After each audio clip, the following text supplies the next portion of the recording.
Hi guys, my self Sunil Singh. और आज हम लोग ग्रेविटेशनल एक्सीलरेशन के न्यूमेरिकल का पार्ट नंबर 4 पढ़ेंगे ना, पार्ट नंबर 4। और इसमें फर्स्ट क्वेश्चन है, यदि किसी उपग्रह में गुणनकाल टी है, क्या किसी उपग्रह का गुणनकाल रोटेटिंग टाइम पीरियड टी है, देन गतिज ऊर्जा निम्नलिखित में किसके समानुपाती है? कौन सी ऊर्जा? गतिज ऊर्जा। और गतिज ऊर्जा होती क्या है बोलो? काइनेटिक एनर्जी क्या होती है? इसके लिए काइनेटिक एनर्जी क्या होती है हम लोग पढ़े, बोलो काइनेटिक एनर्जी क्या होती है, फटाफट बोलो। हाँ, काइनेटिक एनर्जी गतिज ऊर्जा। गतिज ऊर्जा क्या होती है?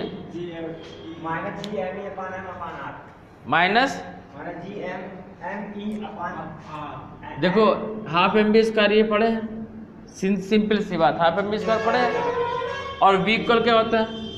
Under root GM/r। होता है कि नहीं होता है भैया? ऑर्बिटल वेलोसिटी लेते हैं काइनेटिक एनर्जी के लिए, ठीक है ना? तो ये ही लिया। इसके बाद में यदि हम लोग बात करें b, यानी कि आर लिए तो b नॉट प्रोपोर्शनल क्या हो जाएगा? 1/r। GM तो कांस्टेंट है भाई, b स्क्वायर कर देंगे तो ये 1/r हो जाएगा, स्क्वायर खोल दिया 1/r हो जाएगा। बोलो होगा कि नहीं होगा? और भैया जो हम लोग ये पढ़े हैं कैपलर नियम से कि टाइम स्क्वायर प्रोपोर्शनल किसके होता है? r³ किसके होता है? t square proportional r³। ध्यान दो, इसको हम लोग ऐसे भी कर सकते हैं कि देखिए velocity time equal to r³, time equal r³। हमें r में रिलेशन निकालना है, तो r इक्वल क्या आएगा भैया? बोलो r इक्वल क्या आएगा? बोलिए। कांस्टेंट के ले लेंगे, कांस्टेंट क्या लेंगे? के लेंगे तो t की पावर कितना? 2/3 कितनी जाएगी? t की पावर 2/3 आएगा, t की पावर 2/3। अब हमें क्या कर रहा है? काइनेटिक एनर्जी में लेना है। किस में लेना है? वेलोसिटी और r में कोई रिलेशन होता है? हम लोग ये पढ़े हैं v equal to distance upon time, पढ़े v equal distance upon time. Distance कितना r है? कितना है? r है, तो v प्रोपोर्शनल r/t है ना, r/t। तो जब वैल्यू रखेंगे तो t की वैल्यू कितनी है? अब यहाँ समझो 2/3 कितना है? अब 2/3 के है नहीं तो इसको अपोजिट ले जाएंगे, अब ऊपर ले जाएंगे तो कितना जाएगा? -2/3 नोट करो। नेक्स्ट क्वेश्चन बहुत ही इंपॉर्टेंट है, कई बार पूछा गया है।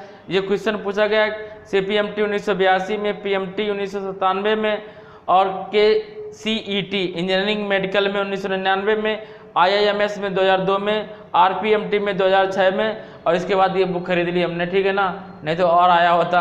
एयरफोर्स में तो ये बहुत ही एयरफोर्स के इंपॉर्टेंट क्वेश्चन है और बहुत सिंपल क्वेश्चन है। पृथ्वी के समीप परिक्रमा करने वाले उपग्रह के कक्षीय वेग v0 तथा प्लान वेग BE में संबंध, तो BE इक्वल टू V0 पहला ऑप्शन, दूसरा ऑप्शन है √2b V0 equal to b, तीसरा ऑप्शन है v इक्वल टू V0/√2, और चौथा ऑप्शन है NOT। हम लोग पढ़े हैं कि v इक्वल क्या होता है? √2 GME/RE, ठीक है। और VE इक्वल कितना? √2 GME/RE, अरे ठीक है, GME/R।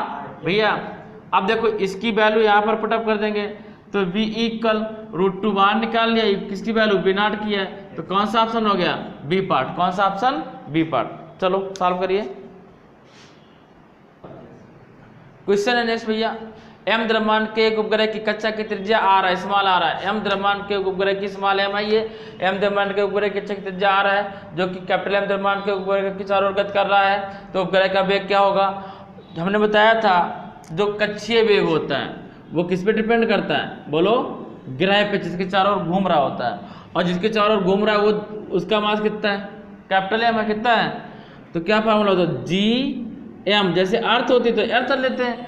अब इस ग्रह के चारों ओर घूम रहा है जिसका द्रव्यमान कितना है? M, और रेडियस कितना है? R, तो V0 स्क्वायर कर देंगे दो तरफ, क्या आएगा? GM upon capital GM upon R that solve option number D. Next question की ओर बढ़ते हैं। ये क्वेश्चन है कि एक अंतरिक्ष यात्री पृथ्वी की सतह से 120 किलोमीटर की ऊंचाई पर वृत्ताकार कक्षा में पृथ्वी के चारों चक्कर लगा रहा है। किसके चारों चक्कर लगा रहा है? पृथ्वी के चारों चक्कर लगा रहा है और धीरे से अंतरिक्ष यान से चम्मच गिराता है। तो कह रहा है चम्मच कहाँ गिरेगा? तो हमने बताया क्वेश्चन NCERT 1971 में पूछा गया, PMT में पूछा गया 1996 में, और BHU में 1999 में, CPMT 2001 में पूछा गया। इसके बाद हमने किताब खरीद ली, बताया, ठीक है ना। और भैया एयरफोर्स के लिए तो क्वेश्चन बहुत अच्छा है, हमने देख लिया कि नीट के लिए भी क्वेश्चन अच्छा है। अब अगर इसे हम लोग समझें तो पहले तो क्वेश्चन देना नहीं चाहिए था। हमने क्यों बताया क्यों नहीं क्वेश्चन देना चाहिए था? भाई अंतरिक्ष यान में जब कोई यान से चम्मच फेंकेगा तो उसमें एयर पास हो जाएगी। एयर तो होता नहीं, वैक्यूम होती है। वहाँ क्या होती है? वैक्यूम होती है, उसके अंदर जो ऑक्सीजन होगी वो बाहर निकल जाएगी। ऑक्सीजन बाहर निकल जाएगी, अरे छोटे से भी दराज पड़ जाती है तो फट जाता है, डिस्ट्रॉय हो जाता है, और वो चम्मच फेंक रहा है। चलो फेंकना तो चम्मच भाई, अगर चम्मच फेंकेगा तो पहला ऑप्शन कह रहा नीचे पृथ्वी पर सीधा गिरेगा। भाई नहीं गिरेगा ना, अंतरिक्ष में है। अंतरिक्ष में जब अर्थ सरफेस से बाहर है तो क्या होता है, उसके साथ साथ हमने बताया था, उसके साथ साथ उसी दिशा में गति करेगा जैसे अंतरिक्षयान गति कर रहा होगा, बताया था, ठीक है ना। आगे बढ़े, कौन सा ऑप्शन हो गया? सी ऑप्शन हो गया। अंतरिक्षयान के साथ साथ उसकी दिशा में गति करेगा और उतनी वेलोसिटी से, यदि पूछा जाए किस वेलोसिटी से गति करेगा, तो जितनी वेलोसिटी से अंतरिक्ष यान गति करेगा उतनी वेलोसिटी से चम्मच भी गति करेगी, ठीक है ना, सेम वेलोसिटी से। भाई इसमें अगर ये भी पूछ लिया जाता कि उसकी वेलोसिटी क्या होगी, अंतरिक्ष यान के बराबर, अंतरिक्ष यान से कम, अंतरिक्ष यान से ज़्यादा, ठीक है, NOT नन ऑफ दीज, तो अंतरिक्ष यान के बराबर उसकी वेलोसिटी होती है। किसके बराबर होती है? अंतरिक्ष यान के बराबर होती है, ठीक है ना। तो नोट करिए, देखो ये क्वेश्चन है, एक ग्रह के चारों ओर वृत्तीय कक्षा में घूमने वाले उपग्रह का आवर्तकाल निर्भर नहीं करता है। Time period does not depend on a planet. किस पे? देखो हम लोग ये पढ़े थे ऑर्बिटल वेलोसिटी, क्या पढ़े थे? √GM अपान R। ये M क्या है? ये M है मास ऑफ प्लैनेट। किसका है? Mass of planet. और ये डिस्टेंस किसकी है? Planet, radius of planet. और T equal time period equal क्या होता है? डिस्टेंस अपान क्या होता है? डिस्टेंस अपान वेलोसिटी क्या होता है? डिस्टेंस अपान वेलोसिटी होता है। तो T इक्वल डिस्टेंस क्या? अब कोई सर्किल है तो अब ऐसे पार्टिकल मूव कर रहा है, ऐसे कोई जैसे कोई अर्थ के या कोई प्लैनेट के अराउंड कोई सैटेलाइट, क्या M मास का कोई सैटेलाइट प्लैनेट के अराउंड, ग्रह, प्लैनेट बोले तो ग्रह के चारों तरफ कोई उपग्रह रिवॉल्व कर रहा है ऐसे। जब ऐसे रिवॉल्व करेगा तो डिस्टेंस क्या कवर करेगा? ये डिस्टेंस कवर करेगा। कौन सा डिस्टेंस कवर करेगा? जो MP की रेडियस होगी, जो प्लैनेट की त्रिज्या होगी। और प्लैनेट त्रिज्या क्या होती है? 2πr। क्या होती है? डिस्टेंस क्या होती है? आर्क होता है। आर्क बोले तो नहीं, आर्क हिंदी में क्या बोलते हैं? चाप। क्या बोलते हैं? 2πrp अपान B0। और B0 वैल्यू क्या है? √GMP अपान RP। तो हमारा छोटा सा क्वेश्चन है, इसमें हम 2 क्वेश्चन बनाएंगे। देखो इसमें हम 2-3 क्वेश्चन बना सकते हैं, तो पूरा समझा करिए क्योंकि ये क्वेश्चन हमारा आया हुआ है NCERT 1982 में। ये पुराने क्वेश्चन है और भाई फिजिक्स में कुछ चेंज थोड़ी कर सकते हैं। तो ये क्वेश्चन एयरफोर्स वगैरह में, NDA में, नेवी में बार बार क्वेश्चन पूछे जाएंगे। और वही IIT नीट वाले क्वेश्चन जो पहले टफ क्वेश्चन थे, वही क्वेश्चन जो पहले टफ थे अब सिंपल लगते हैं क्योंकि सिंपल तरीके से पढ़ाया जा रहा है पूरा, ठीक है ना। तो देखिएगा ये एयरफोर्स के लिए बहुत इंपॉर्टेंट क्वेश्चन है।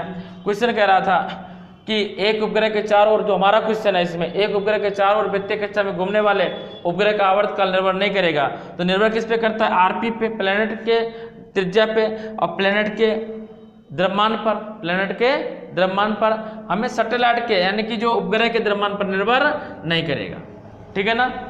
ये बात आ गई, आप समझिएगा। ग्रहों की त्रिज्या पर निर्भर करता है, ग्रहों के द्रव्यमान पर निर्भर करता है।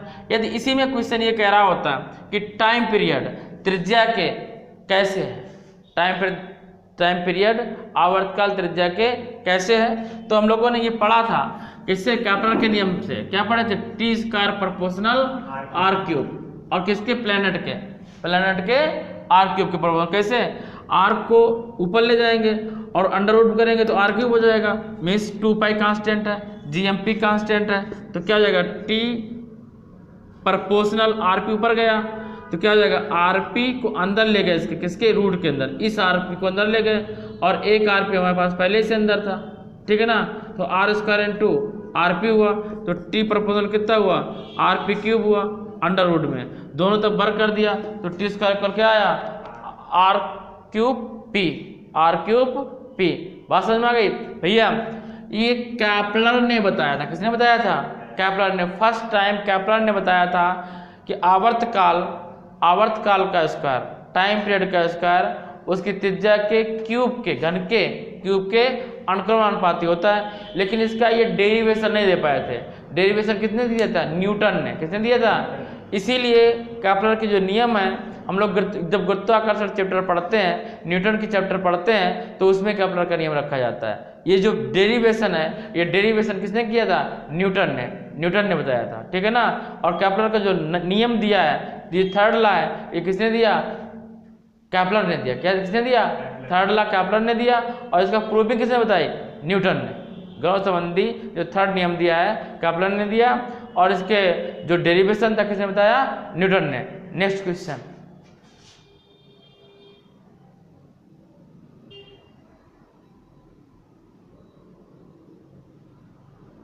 देखिएगा नेक्स्ट। पृथ्वी के समीप एक छोटा उपग्रह परिक्रमण कर रहा है। कौन सा उपग्रह, एक छोटा उपग्रह परिक्रमण कर रहा है, तो इसका कक्षीय वेग क्या होगा, बोलो भैया, फटाफट माइंड लगाइए, सॉल्व करिए। 30 सेकंड का टाइम दे रहे हैं,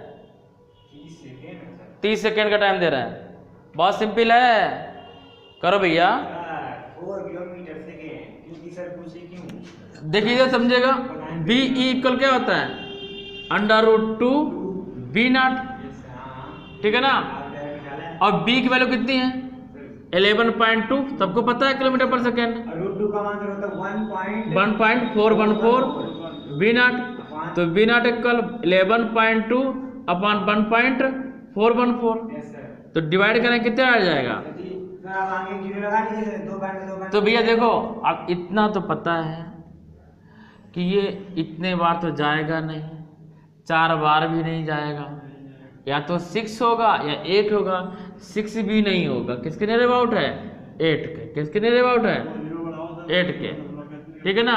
देखो हम लोग ऐसे कर सकते हैं, 11/200, ठीक है ना, अपॉन 1414, और 11 8 जा करेंगे, 8 एक बार करके देख लो। 8 चौको 32, 8 एक 8, 8 3 11, 8 चौको 32, 32 और 1 33, ठीक है ना, और 8 एक 8, 8 3 11, तो लगभग कितना आया, 8 टाइम जा रहा ना, लगभग बराबर है ना। तो किसके इक्वल होगा, अप्रॉक्सीमेटली 8 किलोमीटर पर सेकेंड के। कौन सा ऑप्शन, फर्स्ट ऑप्शन। चलिए नेक्स्ट क्वेश्चन है, एक उपग्रह पृथ्वी के चारों दीर्घवृत्तीय कक्षा में परिक्रमण कर रहा है। इसकी चाल कक्षा के प्रत्येक बिंदु पर समान होगी। अधिकतम होगी जब ये पृथ्वी से न्यूनतम होगा, और अधिकतम होगी जब ये पृथ्वी की अधिकतम दूरी पर होगा। बोलो, चाल की बात कर रहे हैं, तो क्या होता है, देखो V0 इक्वल क्या होता है, √GM अपॉन R, ठीक है ना। अब समझो, अगर रेडियस अधिकतम होगी तो V0 की वैल्यू क्या होगी, न्यूनतम होगी। क्या होगी, न्यूनतम होगी। यदि रेडियस न्यूनतम होगी तो V0 की वैल्यू क्या होगी, अधिकतम होगी। यानी कि V मैक्सिमम कब होगा, जब R क्या होगा, मिनिमम होगा, क्योंकि अपान में है, R क्या होगा, मिनिमम होगा। तब हमें क्या निकलेगा, अधिकतम होगी जब ये पृथ्वी के समीपतम होगा। बात समझ में आई, क्लियर हुआ, ठीक है ना। That's solve. शेष नेक्स्ट डे। जय हिंद, जय भारत।